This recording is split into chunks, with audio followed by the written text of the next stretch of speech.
বয়সে নিজের থেকে অনেক বড় ব্যক্তির সাথে চুটিয়ে প্রেম করছেন তানজিলা জামান মিথিলা, কিন্তু তারপর প্রেমিককে সুগার ড্যাডি বলতে নারাজ এই অভিনেত্রী। ৩ বছরের বেশি সময় ধরে সম্পর্কে আছেন তিনি। আর্থিকভাবে সচ্ছল, বয়সে বড় এক ব্যক্তিকে বেছে নিয়েছেন এই মডেল। তবে সেই ব্যক্তিকে সুগার ড্যাডি বলতে নারাজ তিনি। সুগার ড্যাডি শব্দের প্রচন্ড আপত্তি আছে তার। এই প্রসঙ্গে মিথিলা জানান, অনেকে বলেন সে আমার সুগার ড্যাডি, কিন্তু এই শব্দে দুইজন মানুষের সম্পর্ককে হেয় করা হয়। এই শব্দটা আমার একদমই পছন্দ না। প্রশ্ন রেখেছেন, আমি কি প্রথম নারী যে কোনো সম্পর্কের ক্ষেত্রে এমন কাউকে বেছে নিয়েছি যিনি আর্থিকভাবে সচ্ছল, শিক্ষিত এবং জ্ঞানী একজন মানুষ? তাহলে আমাকে কেন বলা হচ্ছে সে আমার সুগার ড্যাডি? যারা আলোচনা করছেন তাদের উদ্দেশ্যে মিথিলা বলেন, বিয়ের জন্য আমরা যখন কোনো পাত্র দেখি তখন আগে জানার চেষ্টা করি ছেলেটা শিক্ষিত কিনা, টাকা পয়সা আছে কিনা, সুখে রাখবে কিনা। এখন আমি যদি এমন কাউকে খুঁজে পাই তাহলে এটা কি আমার ভুল, না আমি কারো ক্ষতি করছি এতে?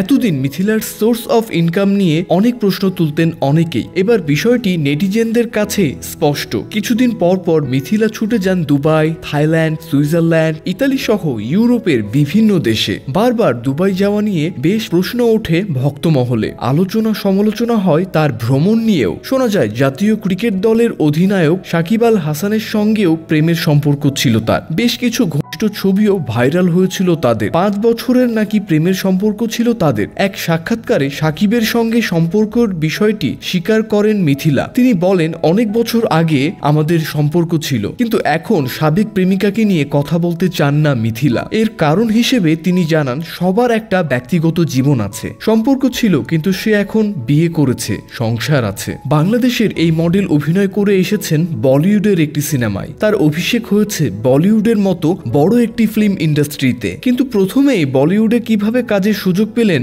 বাংলাদেশের মিথিলা? এমন প্রশ্ন উঠলে তিনি জানান, পরিচালক হায়দার খান ফটোগ্রাফি করেন, সেই সূত্রে তার সঙ্গে আমার পরিচয়। একদিন হঠাৎ ফোন করে আমাকে তার ছবিতে অভিনয়ের প্রস্তাব দেন। ছবিটির গল্প আমার কাছে ব্যতিক্রম মনে হয়েছিল, তাই রাজি হয়েছিলাম। এর আগে বাংলাদেশের বেশ কয়েকটি ছবিতে অভিনয়ের প্রস্তাব পেয়েছিল মিথিলা, কিন্তু ব্যাটে বলে না মেলায় সেগুলোতে কাজ করা হয়নি তার। যাত্রা শুরু হয় বলিউড ছবি রোহিঙ্গা দিয়ে। শুধু তাই নয়, মিস ইউনিভার্স বাংলাদেশ 2020-এর মুকুটও তার মাথায় উঠেছিল।